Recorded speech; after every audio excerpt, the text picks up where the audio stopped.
You know, usually when you want to understand how a complex piece of machinery is running, you just look at the diagnostic dashboard. Mm. Like a green light means the system is good, a red light means you have a problem. It's binary, it's clean, you know exactly where you stand. But when you step into the world of global macroeconomics and you try to take the pulse of the American consumer or, gauge Wall Street's momentum, that dashboard is suddenly flashing a dozen different colors at once. Yep, exactly. You might have a green light on job growth, a red light on inflation, and like a flashing yellow light on consumer debt. The diagnostic landscape of the economy is just incredibly murky. Which is exactly why we are taking this deep dive today. We are opening the hood on the ultimate financial engine. Our mission is to decode JPMorgan Chase's first quarter 2026 financial results, which were just released on April 14th, 2026. Fresh off the press. Right. We are looking closely at their earnings release and their official presentation slides. And whether you are actively managing a portfolio or you're just insanely curious about how the global economy's plumbing actually works, this deep dive is designed to extract the most important insights from some seriously dense financial data. We aren't just reading a balance sheet here. We are taking the temperature of the world. Because this single bank touches almost every part of the global financial system.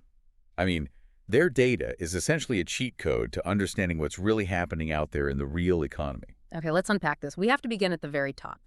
To understand the global economy, we first have to wrap our heads around the sheer scale of the money flowing through its largest institution.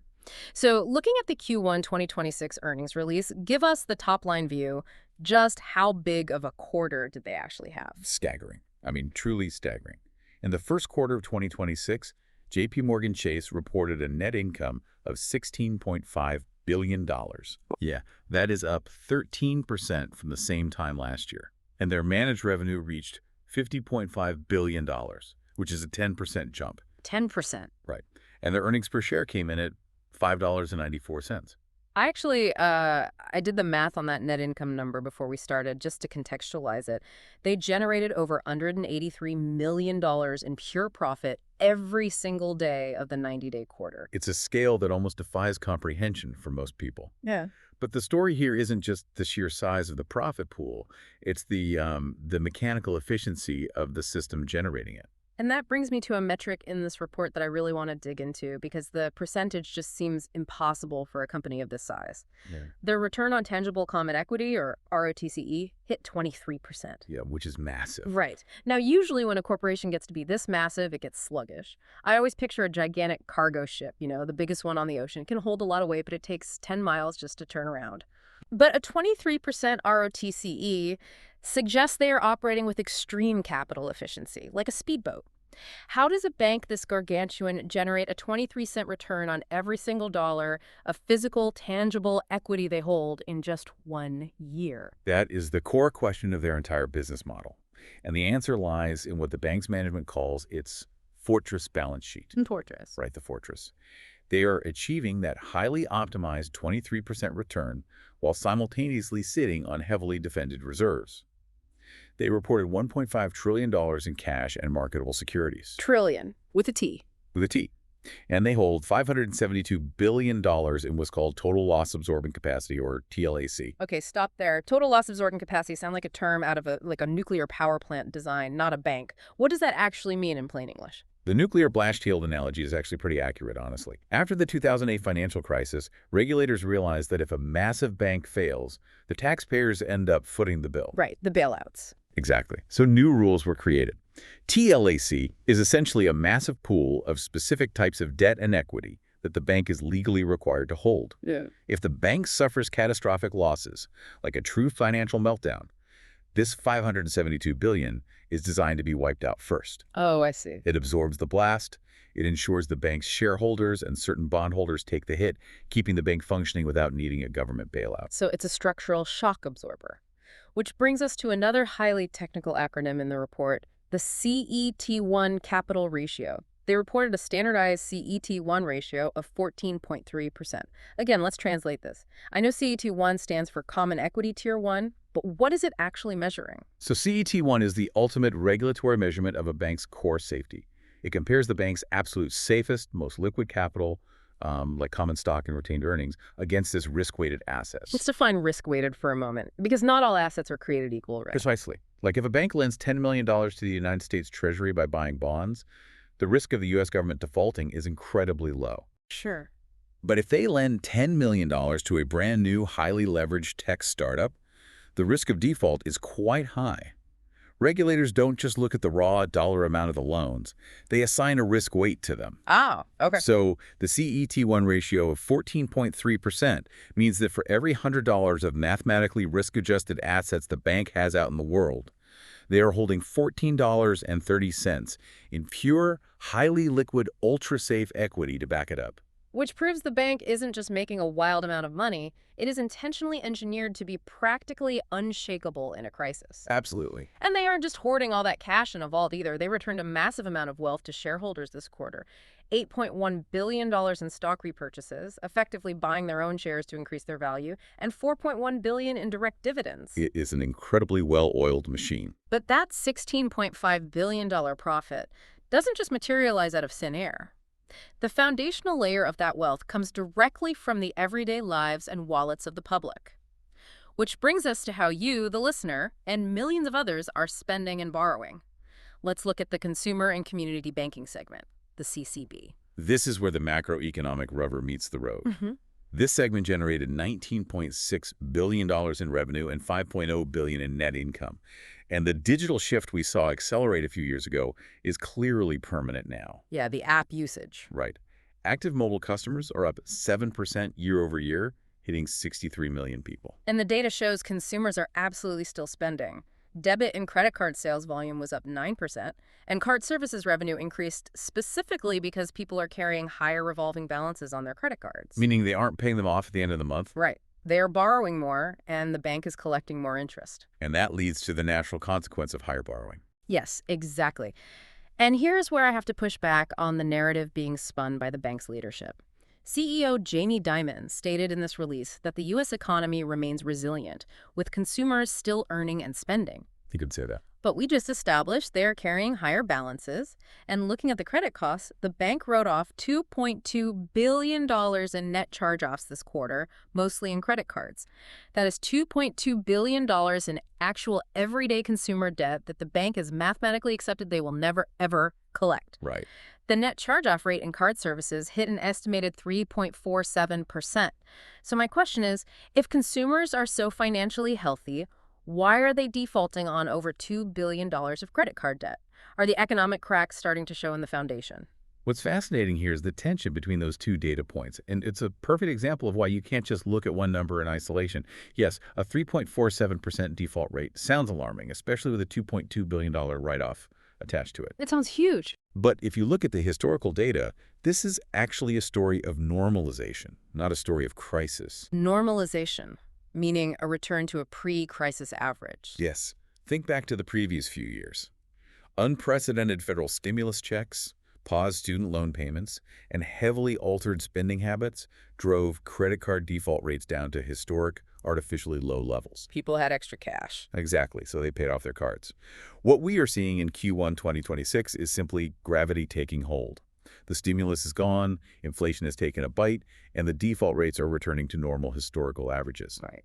But the mechanics of how the bank manages this $2 billion hole are brilliant. Break that down for us, because they recorded credit costs of $2.1 billion for the consumer segment, but they also reported something called a $145 million reserve release. So a reserve release is an accounting mechanism. Banks are required to set aside giant piles of cash into a reserve fund to cover projected future loan losses. They essentially say, we expect X amount of people to default next year, so we are locking away this cash now. Makes sense. But if the economic conditions improve in a specific area and those projected losses don't materialize, the bank is allowed to release that trapped cash back into their active profit ledger. Wait, so they took money out of a rainy day fund and booked it as income? Why were they allowed to do that while credit card defaults were simultaneously rising? Because of home prices. Really? Yeah. The bank's internal models looked at the macroeconomic landscape and essentially said, yes, more people are missing their credit card payments. But national home prices have gone up significantly. Because home prices went up, the collateral backing the bank's massive portfolio of mortgages became much more secure. The risk of losing money on home loans plummeted. Oh, wow. Okay, I see it. So they are mathematically using the fact that your house is worth more to cancel out the fact that someone else isn't paying their credit card bill. The macro strength in housing allowed them to release reserves, which balanced out the micro weaknesses in credit card debt. Exactly. The system is hedging itself across different asset classes. That is why Jamie Dimon can confidently say the consumer is still healthy, even while taking a $2.2 billion write-off. The foundation is holding. That is an incredible look under the hood. Now, while the everyday consumer engine hums along steadily, supplying that baseline foundation, here's where it gets really interesting. The real reason JPMorgan Chase's profits shattered expectations this quarter didn't come from Main Street. It came from the high-octane fuel of Wall Street deal-making. The Corporate and Investment Bank, or CIB. Let's compare these two sides of the house. If the retail banking side, the credit cards, the mortgages, the checking accounts, is like a highly reliable, predictable public utility, the investment bank currently looks like an exclusive, high-stakes casino that just had its most profitable night in history. That's one way to put it. Well, the CIB saw its net income skyrocket 30% year over year to $9.0 billion. They generated $23.4 billion in revenue, and the market's revenue alone hit a record $11.6 billion. That markets number is massive. To break that down briefly, it comes from trading and facilitating markets for clients. It splits into $7.1 billion from fixed income, which involves trading bonds and navigating interest rate movements, and $4.5 billion from equities, which is the stock market side. And the bankers themselves were incredibly busy. Investment banking fees jumped 28%. They secured a #1 global ranking with a 9.8% share of the entire global investment banking wallet. What were they actually doing this quarter to earn that massive jump in fees? So the fee jump was heavily driven by stronger advisory and ECM activity. ECM stands for Equity Capital Markets. This involves taking private companies public through IPOs or helping existing public companies issue new shares to raise capital. And advisory. Advisory refers to mergers and acquisitions, so helping companies buy their competitors or sell off divisions. So why this sudden 28% explosion in that specific activity now in early 2026? It's a release of pent-up demand. For a long period, companies were terrified of inflation and interest rate uncertainty. They sat on their hands, they paused acquisitions, they delayed going public. They were just waiting it out. Right. But now, the boardroom confidence is back. CEOs are pulling the trigger on major strategic moves, and every time they do, JPMorgan collects a massive fee for structuring the deal. And add to that the Asset and Wealth Management division, which reached $4.8 trillion in assets under management. That's up 16%, with $54 billion in long-term net inflows just this quarter. The wealth is compounding. Exactly. The ultra-wealthy are accumulating more capital, and they are handing it over to JP Morgan to manage. But I do want to point out one contrast, though, just to make sure we are looking at the whole picture objectively.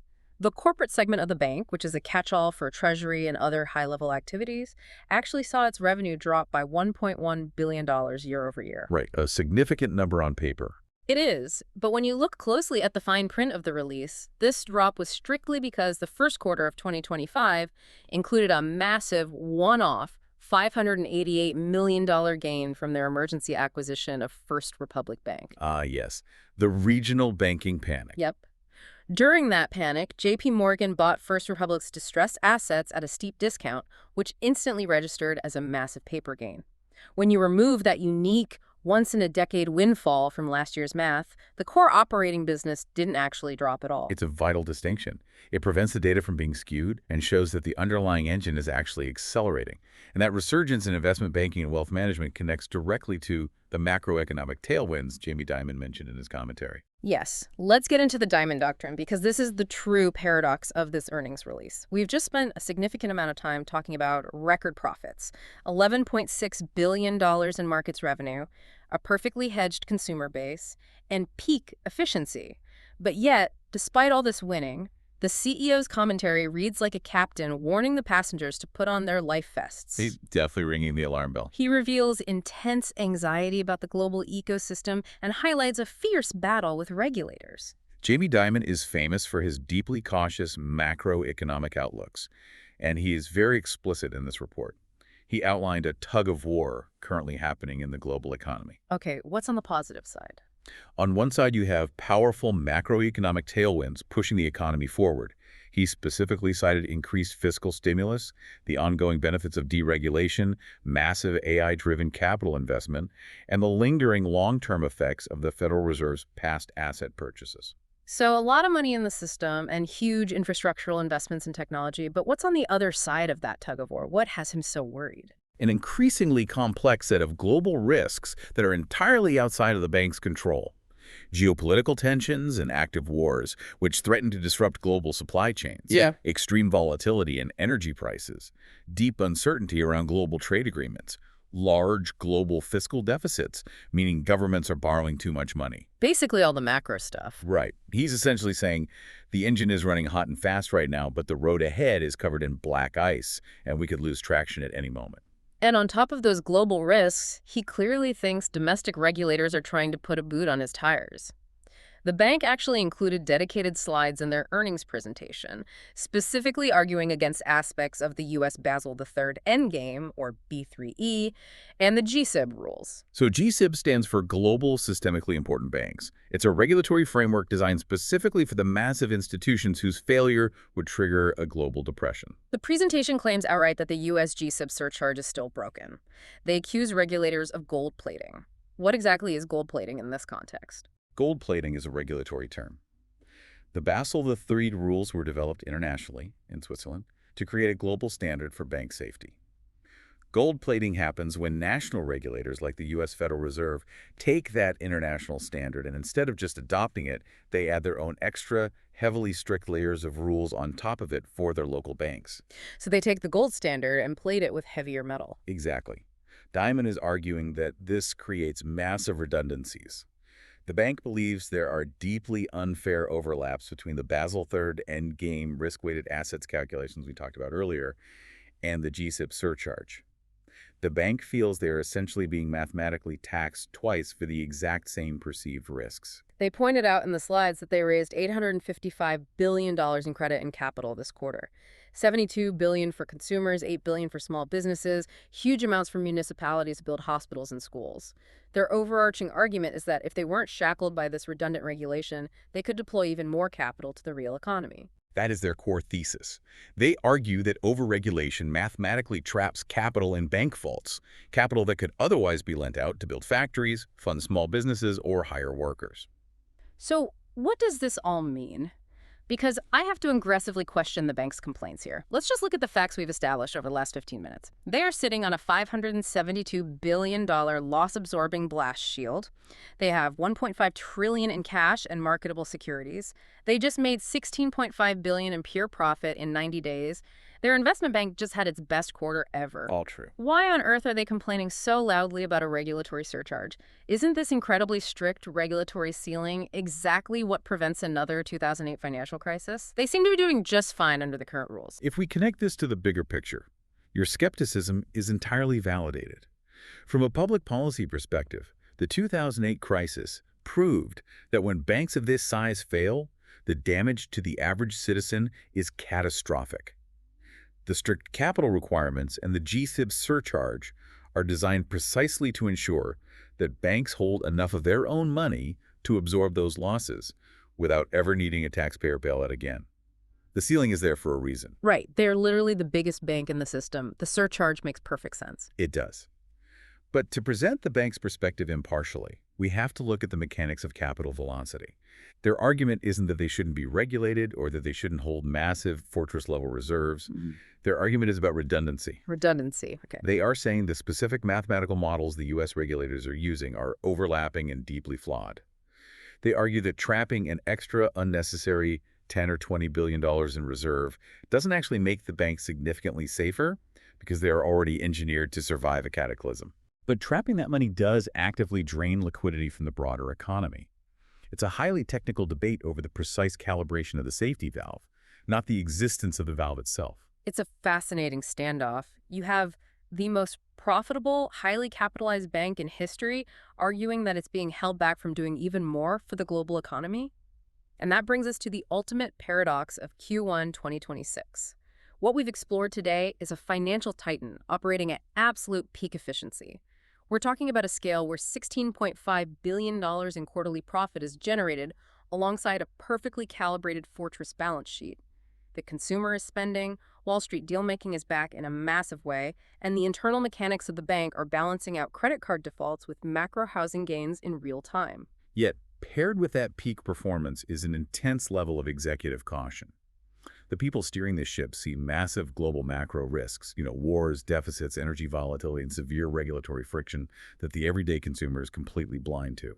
Which is exactly why keeping an eye on this specific bank gives you a cheat code to understanding the broader economy. It cuts through the noise of the dashboard and shows you the actual plumbing. But before we wrap up, I want to leave you, the listener, with a brand new thread to pull on. Something we touched on briefly, but that has massive implications for the future. The artificial intelligence tailwind. Yes. Jamie Dimon explicitly cited AI-driven capital investment as a major macroeconomic tailwind, propping up the resilience of the entire U.S. economy. That means they are financing the massive data centers, the energy infrastructure, and the chip manufacturing required to build AI.